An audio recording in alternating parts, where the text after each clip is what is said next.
ஆரம்பிக்கலாமா? எப்படி ஆடுறது? எப்படி தானே கேக்குறீங்க? இதோ நான் இப்ப சொல்றேன். எப்பொழுது போலதான் காயங்களை உருட்டி கட்டத்தில் வைக்க வேண்டும். கேள்விக்குறி, அபாயக்குறி என்று 2 வகைப்படும். கேள்விக்குறியில் கேள்விகளை பதில் சொல்ல வேண்டும். பதில் சொன்னால் காயம் உருட்ட வாய்ப்பளிக்கப்படும். அபாயக்குறியில் கேள்விகளுக்கு கட்டாயமாக பதில் சொல்ல வேண்டும். இப்ப புரிஞ்சிருச்சா? ஆரம்பிக்கலாமா?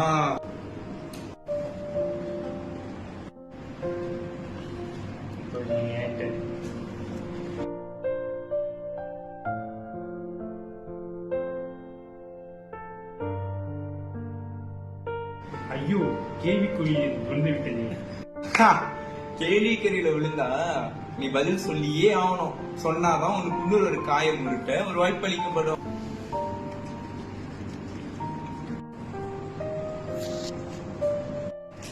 தமிழில் எத்தனை உயிரெழுத்துக்கள் உள்ளன? எனக்கு தெரியும், 12. தப்பிச்சிட்டே. விளையாட்டை தொடரலாமா?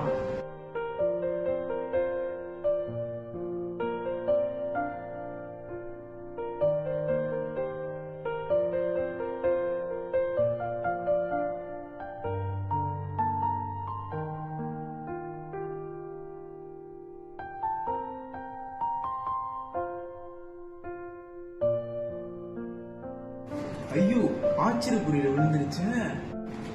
மாட்டீங்களா? இப்படி எடுத்தே ஆகணும். ஓடி விளையாடு பாப்பா என்ற வரியை நெருக்கி செயல் படைத்திடுக. இப்ப இப்ப இப்ப இப்ப சொல்றேன். ஓடி விளையாடு பாப்பா, நீ ஓய்ந்து இருக்காது பாப்பா. கூடி விளையாடு பாப்பா, ஒரு குழந்தையை வையாது பாப்பா. சபாஷ் சபாஷ் சர்வேஷ், சபாஷ்.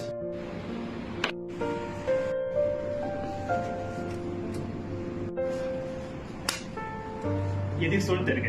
உயர், தாழ்வு. வணக்கம்.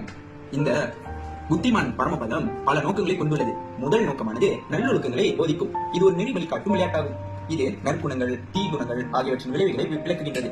ஏணிகள் நற்குணங்களையும், பாம்புகள் தீய குணங்களையும் விளக்குகின்றது. அது மட்டுமா, 2வது